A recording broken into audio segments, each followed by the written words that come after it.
Unconditional love. Unconditional love, as these beautiful ladies have already shared, is love without conditions. In the Bible, agape love is described as the love that God has for his people and the love we are called to share with one another. So that's my foundation today when I think about unconditional love, but I'm a firm believer that in order to share where we are today, we have to talk about from where we have come. So just as KB shared, I'm going to ask you to engage in a heart convo with me. Can you do that? Yeah. All right, thank you. I appreciate that. So I'm going to take you back to 1974. The pictures you see on the screen are me around the age of 4 years old. Now, I know what you're saying. Wow, I didn't know she was that old. But what I will say to you is I have good genes, a beautiful 72-year-old mother, and black don't crack. That's all I can say. So this is little April when I was in preschool, and I attended Ding Dong College, and I was the president of my class. My brother called me the head ding dong. No matter, achievement was in my spirit very early in my life. And I remember feeling so much unconditional love when I was at preschool. And while I cannot visually see these women, I can still feel the love that they showered on our little selves in those little chairs. And I also can feel the love that my family showed me. Some years ago, recently, my father shared with me that the first time my mother dropped me off at preschool, she cried all the way to work. Any mothers, fathers in here, do you cry? So that was my foundation of unconditional love during that time in my life. However, just a few short years later, that foundation dramatically shifted. Little April was exposed to something that she could not process. She was exposed to sexual abuse and molestation that forever changed the trajectory of her life and changed her in ways that her little mind, body, spirit, and soul could truly not comprehend. As a result of this shift in foundation in unconditional love, by her 20s, she had experienced sexual abuse, molestation, rape, and promiscuity. Let me breathe on that, because I recognize that is very heavy. Despite that, little April went on to achieve a great deal in her life. She went on to attend the best schools in the country. She got her MBA from the University of Michigan. Go Blue. Any Go Blue in here? Go Blue, yes. And went on to achieve a great deal in her career. And by 30 years old, she was indoctrinated into the six-figure club, which she thought was going to last forever, but that did not. It's coming back. But she had the Chicago condo, the Mercedes-Benz, and the clothes to go along with it. So she had everything that society would say is success. She had achieved everything. However, that newly tainted foundation of unconditional love had dramatically changed things for her. The picture you now see is little April, now adult April, at the age of 40 years old. And I titled this picture My Greatest Teacher because it was. This was my time to really learn about who I was. So I was in Cape Town, South Africa at this time. I was celebrating my 40th birthday, and I was at the top of Table Mountain, but literally at the bottom in my soul. And sometimes I look at this picture and smile a little bit because I have a sweatshirt over my stomach. It was 100 degrees in Africa. But I was trying to hide something. You ladies or some men can relate. You're just trying to hide a little something. But the reality is I was hiding so much more. That was my armor. That was my armor. That was my way to keep everyone out. And it was also my way to keep everything in. And so I walked around with that 100 pounds of armor because little April was still deeply pained on the inside. Sometime after this, my life took another dramatic shift, and things changed for me in a very significant way. However, what I didn't realize is that God was opening the door for me to experience a 7-year journey that would change my entire life. He took me through a process that would change me completely. And so some years ago, I sat at church in the sanctuary, and my pastor said, Anybody in here ever had a situation where all of a sudden your whole life gets thrown up in the air and you lose your health, you lose your house, you lose your car, and you lose your business? Well, that's called a divine storm. That's when God shifts everything in your life to change you, deliver you, and heal you, and bring you closer to Him. And as I sat there, I wanted to raise my hand because that's exactly what happened to me. At the age of 42, I lost all of that, the Chicago condo, the Mercedes, all of that. I lost everything at that age. But what I didn't realize is I was gaining so much more because God was opening the door for me to experience a healing that I just to this day cannot describe. But I have a real relationship with God, so I often say to Him, you sure have a strange way of bringing people closer to you. And you could have did that a little bit differently. I always say it felt like surgery without anesthesia. You could have gave me a shot in the arm or something.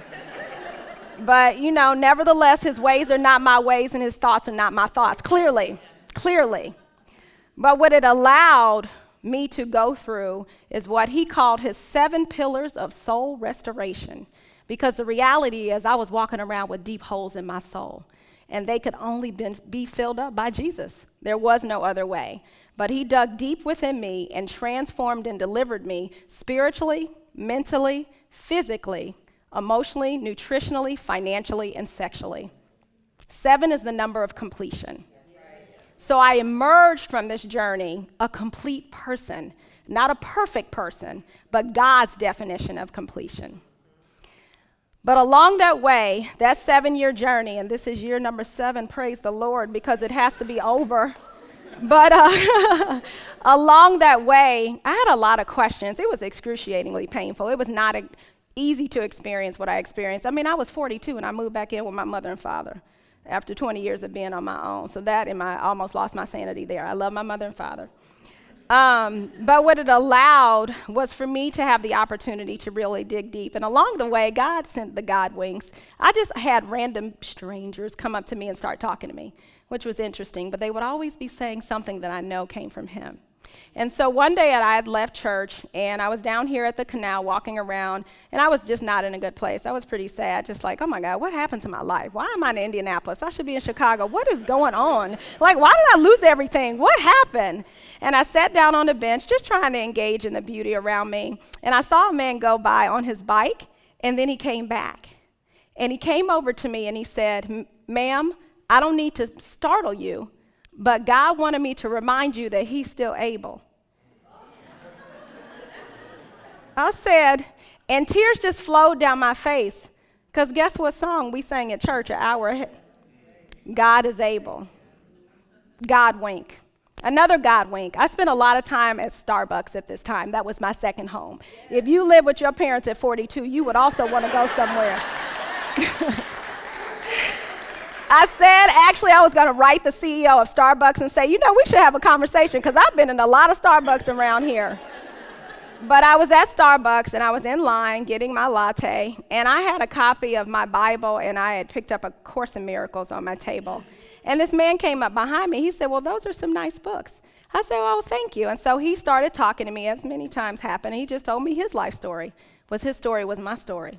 He had been through a similar journey and had moved back to Indianapolis, to his hometown, after losing everything. So we got into this wonderful conversation.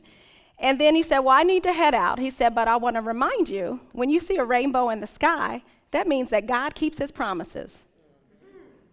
And again, I was stunned. Just the day before, my mother and I were walking down the street with our dogs, and I felt a tap that told me to look up. I looked up, and I saw a rainbow fully encapsulating the sun. Another God wink to remind me that as I was going through this journey, He was with me in a strange way, but He was with me. So I got those God winks along the way. Along the way, too, what I tried to do was really fill myself up with things that would encourage me and inspire me. So I spent a lot of Sundays watching Oprah Super Soul Sunday. I don't even know if that's still on. But I would spend hours like, give me something, fill me up, give me something here. And one day I watched it, and it was a panel, and it was Oprah, Deepak Chopra, Tony Robbins, and Bishop T.D. Jakes. And Bishop Jake said something, and I literally felt like he was talking through the TV to me, because he said, he said that unforgiveness is like drinking poison and expecting the other person to die. And I sat there, and that just sat in my spirit. I'll say it again. Unforgiveness is like drinking poison and expecting the other person to die. The reality is, I have been drinking a lot of poison because I had a lot of unforgiveness in my heart. I had a lot of unforgiveness to those that harmed little April many years ago. I had a lot of unforgiveness to those that I felt hurt me in some way. And the two people, when I would pray about who I needed to forgive the most, you know the two people I needed to forgive the most? Me and him. Myself for the mistakes that I made, and also God, because I questioned a God that would allow me to experience all this. But the beauty of it is, when I started truly embracing forgiveness, that's when transformation happened. That's when deliverance happened. And I begin to say on a daily basis, I forgive anyone who's ever hurt me in any way, and I pray anyone I have hurt in any way can please forgive me. And I would feel a physiological shift in my body. So I'm going to ask you all, I ask for a heart convo. I want you to engage in this with me, and I want you to repeat after me. I forgive anyone who has ever hurt me in any way, and I pray that anyone I have hurt in any way can please forgive me. Amen. Yes.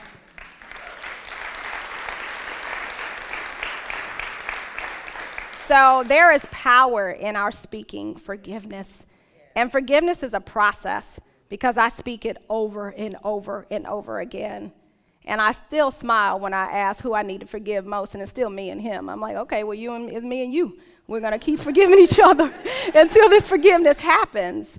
But as I went along the way as well, I was blessed finally to have another home of my own, little apartment that I loved. And one day I was in my prayer closet, and I still question. I mean, I don't know what your relationship is with God, but mine is one still, why? Why? I want to know why. So I was journaling in my prayer closet and writing some things down, and I asked him why. And this appeared on my paper, purpose. So as tears shed down my face, that's the word, purpose. And I said, purpose? What purpose? Whose purpose? Why? What purpose is that? My purpose.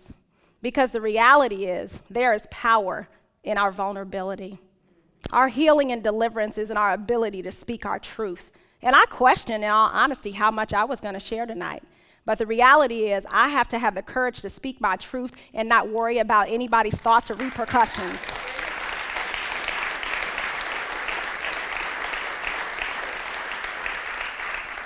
And I also realized that in my speaking my truth, if one person is blessed, then I've served my purpose.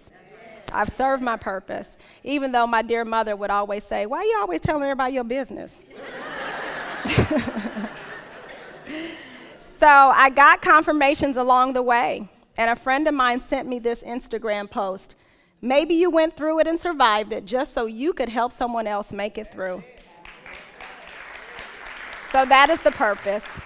So I'm grateful to share with you all that little April and adult April have made their return to unconditional love, because I have emerged from this journey, this long 7-year journey, with a greater love, joy, peace, and happiness and contentment than I have ever experienced in my entire life. And so despite that experience, that's where I am today. So I'm grateful for the entirety of the experience. I often say that I would not trade my journey for $1 billion, but when I didn't have any money, you could give me $50. I'm like, I'm hungry, I gotta eat, give me some money. That's what I say to Jesus. You know, we need money down here. I don't know what you're doing up there, but we need money down here. But I am eternally grateful to be at this place. And so I have a personal mission statement that I say almost every day. And it's guided by scripture that says Psalm 139, 13, and 14. For you created my inmost being. You knit me together in my mother's womb. I praise you because I am fearfully and wonderfully made. Wonderful are your works. My soul knows it very well. And then I go on to look in my mirror and I say, I expect and receive nothing but God's best in every aspect of my life. I am God's masterpiece, and I am worthy of all He has for me. I am the gift, and anyone is honored to have me in their life. I am only treated with love, respect, and kindness. I am the prize, and I am being pursued. I need not force anything to occur in my life. I only need to rest in His presence, and I am worthy of only God's best. So that is what I affirm every day. Thank you.